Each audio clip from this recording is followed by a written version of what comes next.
Well, 38-9. K-State was ranked 13th in the country. They were favored by a touchdown. BYU scored 31 points during a flurry of 4 straight possessions at the end of the first half and the start of the second half were fueled by turnovers and then, assisted by big plays. Yeah. Plays we hadn't seen for a long time. A couple of plays that you don't see that often. No. Let's start with that defensive touchdown by Tommy Prassis, who it was Jack Kelly, who played phenomenal in that game, by the way, and as well as Taggart. The linebackers have been lights out. That group of 3 linebackers for BYU has played as well as any linebacking group in the country through 4 games. They're outstanding, and they were smacking people around. And Jack Kelly comes up, he hits the running back, the ball flies out. Tommy Prassis picks it up and takes it in for 6, and the crowd starts to go nuts. It was sensational. Then there were a couple other things, but let's just go to the Parker Kingston. Yeah, let's go right to that. So he has this 90-yard punt return. I wrote about it today in the Deseret News. I have 2 articles at Deseret.com. One was on time flies when you're having fun, this flurry of points. And then the other one was did BYU become did they go from a pretender to a contender in one night? And the answer is yes, and we'll talk about that tonight. We'll get Hans' opinion as well, because now they're in it. Yeah, you have to beat a contender, and then when you beat them so badly, you become a contender. Yeah, and everybody's like, this is one of the top teams. And watching that Kansas State team, there's no lack of talent. If you watched that game critically, their running backs have phenomenal quickness. DJ Giddens is big time. He is one of the best backs in the league. Avery Johnson made a couple of errors, but his athleticism, his ability to run and get big plays in the run game, and his arm strength and all that is unquestionable. He's just a sophomore. He's going to be scary the next couple of years. This team is big and physical on defense. BYU just made so many big plays that they end up running away with this thing. And the home field had a lot to do with it, of course. Yeah. I have never heard, the loudest I've ever heard that stadium was on the play by Parker Kingston. When he muffs the punt, and we were all standing right next to each other in our position there in our set, and we're all like, oh no, like he runs backward from the 15-yard line, and there's 2 Kansas State defenders right on his heels, and we're thinking, BYU's going to give them the ball on the 5-yard line. Instead, he picks it up, they knock each other down, he runs back along the end zone line all the way across the field and then proceeds to run. He must have run 150 yards on that play. Yeah, it was nuts. All the way into the end zone. We're going to show it on After Further Review, and we're going to put a tracker on just how many yards he covered. We'll tell you exactly how far he ran and how fast his top speed was. So. Jonathan on the stream said, I'm shocked. I did not expect what happened. I thought it would be a slugfest. Josh, LES was absolute magic on Saturday. There have been some great home games over the years, and this one belongs in the pantheon of all-timers. I agree with that. LJP, top 5 of crazy, wild, most exciting games I've ever seen, and I was at the Miracle Bowl watching BYU for over 50 years. Go Cougs. That's how we all felt, right? Yeah. I mean, it's they keep it coming in. And Russ says, I was at the game. I love the way the crowd was loud for every snap Kansas State took in the first half. We never let up. And you know what? There's a pattern that's happening here. Remember we talked about the crowd having so much to do with that Arizona State win a couple years ago with Tyler Allgeier's punch-out play and all that, right? But 5 or 6 false starts. Kansas State had 5 false starts completely because of the crowd. So, and then David Woodruff said, I'm wondering if Blaine can explain on the Kingston return what the kicker was doing when he drove into the blocker instead of the runner during that return. Listen, we're talking about kickers, so you never quite know what they're thinking. Hey, David, just think of it this way. A kicker never expects that they're ever going to have to be involved at that point, right? It's not his job. So he just lost his mind and blocked a guy for BYU, right? Kingston is the Big 12 a special teams player of the week. So Parker got a big one. He was almost the he went from goat the to outhouse to champion, to right? the prince of the city. Jake Retzlaff was 15 of 21, 149 yards and 2 touchdowns, no turnovers. He started 1 for 5, so you do the math. Then he went 14 for 16. Yeah, down the rest of the game. And here's the thing, and you remember Gifford Nielsen said this on the show last week. He said Jake needs to recognize that with the defense playing the way that they're playing right now, that he needs to manage the game right now as a first-year starter, right? And that Next year when he's a senior, you may say, hey, you just got to go out and make some game-winning plays. Right now, his job is to manage this team, to take care of the ball, to not turn it over.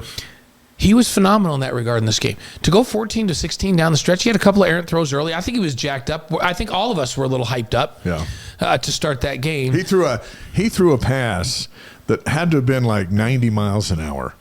Yeah. And the problem is the receiver was like 15 feet away. Yeah, and the other thing we talked about, and Gifford really went in detail on this. If you haven't seen that interview, go back to go to wiseguys.com and go pick the Gifford Nielsen part out and watch how he describes how important footwork is. And early in that game, Jake had a few little problems with his footwork. I think it was because he was so excited he didn't set his feet. In the 14-for-16 run to end that game, his feet were perfection. And he's learning every game. He's getting better every game. But to not turn that over and for the defense to force 3 turnovers was a difference in that ball game. That's game-changing. And when your defense is as good as BYU's is, that's how you go out and win games. And everybody's like, oh, my goodness, BYU only had 241 yards of offense and Kansas State had 363. That's fine because your defense is forcing turnovers and you're scoring and getting short fields. Yeah. When you're +3 in turnover margin, you don't even care about total yards. You're not going to have as many total yards, but you're going to win games by big margins, and that's a great formula. I love how efficient the offense was. We've been looking for them to get to that combined when we go third down conversion percentage combined with fourth down conversion percentage. We want them at 40% or better. They hit 40% this game, which is what we've been looking for. And the other thing, Kansas State had 3 turnovers. They also failed to convert on fourth down 3 times. Yeah. That's the equivalent of 6 turnovers. So, if you're saying, how in the world does BYU win 38-9 when they only had 241 yards of total offense? In essence, they were +6 on turnover margin. That's how you do that. They didn't turn it over. They were 1 for 1 on fourth down. Kansas State was 0 for 3 on fourth down, turned it over 3 times. You're going to win in a big way, and that might be just the formula for BYU this year because they're so good defensively. And it was fun to watch. It was. Before we bring Hands in, what did we like on Saturday from this game? And we appreciate all the comments coming in. We'll try to get as many of your opinions and share them with everybody as well. And Robert Devine, he plays right into this first thing we're going to talk about. We're saying not only did the defense force 3 turnovers, but they created 21 points off of those turnovers. That's huge. Thank you for watching The Wise Guy. If you like what you're watching, you can help us out by subscribing and hitting that notification button. And then Robert's question is, doesn't a big defensive stop on fourth down that results in a turnover on downs end as a fumble or pick? They don't count it as that, but we just talked about that, Robert. And we're saying it's the equivalent of 6 forced turnovers in that, and which is amazing. So 3 + 3 = 6. BYU only went for it on fourth once, and they were 1 for 1. And they were also completely clean. And let's add to that they didn't have any penalties until the until the fourth quarter. And the first penalty they took on purpose to move the punter back 5 more yards. And then they had an unsportsmanlike that was just a little bit of this was as clean a game as you'll ever see in terms of penalties and lack of turnovers for BYU. And we loved that. We absolutely loved that. We loved that there were no touchdowns allowed again by this defense. That's 2 Power 4 opponents this year, SMU and Kansas State, who are known for offensive prowess, especially SMU. To not give up a touchdown to those 2 teams is actually remarkable. So we love that. We also love Sione Moa. Mm-hmm. Like we're talking about at the beginning of the season, this is the 3rd, 4th, 5th, those kind of interchangeable at running back. Do you think BYU found their running back? I mean, it feels like it. It feels like it. He runs hard. He runs fearless. Maybe he's not quite sure what he should be afraid of. He's a young guy. I love that he's just not afraid of anything, and he's so low to the ground. He's like 5'10", 215 to 220. Yeah, you just have to have someone who will get you. If it's 3rd and 2 or 4th and 1, he got the carry on 4th and 1. Get the 1. Yeah, and get him 2. You just got to keep moving the pile. I love him in short yardage. I also love on his touchdown run. It was evident that by that point in the game, this Kansas State defense didn't want to hit him anymore. He was running over dudes. He ran through 5 tackles on that touchdown. He's so low to the ground with such great leg drive. And I love that he averaged 5.1 yards a carry on 15 carries for 79 yards. How about that? That's or for fantastic. 76 yards. Yeah, Hey, it was great. Lori's in the live stream from Orem, Utah, not far from here. Tom is with us from the Bay Area. Tom, good to have you here. What we didn't like that slow start. Yeah. Didn't score until the field goal with 2:10 left in the first half. Yeah. The one thing that's a little different than, like last year when they'd have a slow start, they'd get down. And an improvement from the beginning of the year till now is, we were talking about this as you and I were watching them, and Dave Nixon and Brian Look, we were all right there, Austin Colley, and we're going, hey, you know what? At least they're getting some first downs. So they weren't going 3 and out and punting the football and giving the other team a short field. They'd get a couple of first downs, they'd stall out, they'd punt the ball on 3rd down, and then Kansas State would have the whole field to drive, and then the defense would get the ball back, and then they would do it again. And so this defense is good enough. Has been saving. That if you have a slow start on offense, as long as you're moving the ball and not giving a bunch of short fields, this defense is going to defend for you. And they're going to keep the other team from scoring. So they're getting away with it right now. Yeah. What I like is they started out slow, and they didn't convert multiple 3rd downs to start the game, and then they went on a string of them to end the game. Finished 3 of 9 on 3rd downs. That's been a 3rd down's been an issue for the first 4 games. And you're right, the defense has kept them in it. The defense, they're you know what they're going to do? They're eventually going to give up a touchdown. They're playing some really good teams, and so the offense has got to meet them halfway. And when you're playing a team like Kansas State's known for possessing the ball. They want to run the football, which they tried to do against BYU. So you don't have that many possessions. We got to the middle of the second quarter, and we're like, has BYU really only had the ball twice? Yeah. And they'd only had it twice. We also don't love the fact that there were just 3 targets for Chase Roberts. And he caught 2 of them for 47 yards and a touchdown. However they do it, they got to get him the ball. They got to figure out how to get him isolated in coverage and get him mismatches and get him the ball. Yeah. He's a playmaker, and your game planning needs to start with who's our playmakers and how many touches do we want them to get. And I know A-Rod does that. They used to say, hey, with Tyler Algier, we need him to have 25 touches in the game. With Jamal Williams, he needs 20 touches. I know that when you have players like Chase, you need to prescribe in your mind before you even start putting your game plan together, how many touches do we need to get him, and how are we going to get those for him? How are we going to get him isolated and get him the football? You need to think about other guys too. I think Darius Laster needs more touches. I'd like to see Reiner Swanson getting more touches. So I'd like to see Reiner Swanson get a lot more touches. Yeah, every time he touches the ball, something happens. He's scary to try to tackle, and so you got to figure out how to get playmakers the ball in space and let them go make plays. Hey, Riker says, hey, having no passing touchdowns allowed so far this year may be one of the most impressive stats for me so far. Absolutely. There's just one other team in FBS that hasn't given up a touchdown pass, and that's Minnesota. Everyone else has. That's impressive. We do love that. And Russ says that this team has played so penalty-free, they appear to be so assignment sound in most plays. Russ, when we look at last year versus this year, and remember, we talked about this right at the beginning of the show, 7 transfers on offense, first-year transfers started last year. Those guys, the ones that are back, are all back in their second year. Everybody was in a new defense last year. They have made a gigantic step in their assignments and being where they're supposed to be and cutting down on penalties. This team's night and day more disciplined than last year. John from Jackson Hole, Wyoming is on the live stream. Let's finish up with, before we bring Hans in with us, your 3 keys to beating Kansas State. You ready to revisit them? Yeah, let's revisit them. Number 1 was you wanted to see a quick passing game established early. Right. I'm not sure we saw that. No, but because that is kind of how they move the ball. Is they hit a couple of quick ones. They got the run game going. Yeah. Now, if we move that to middle to late, that was we're gonna give them a neutral on that one. I'm not giving them a check. Number on that 2, one. account for Kansas State quarterback Avery Johnson. He rushed 11 times for 74 yards. He threw for 130. They didn't score a touchdown, so I'm going to give you a check on that. Yeah, I'm giving him, and here's why. People don't understand how unbelievably quick and elusive that guy is. The whole idea was DJ Giddens and Avery Johnson are going to get some big plays. They just are.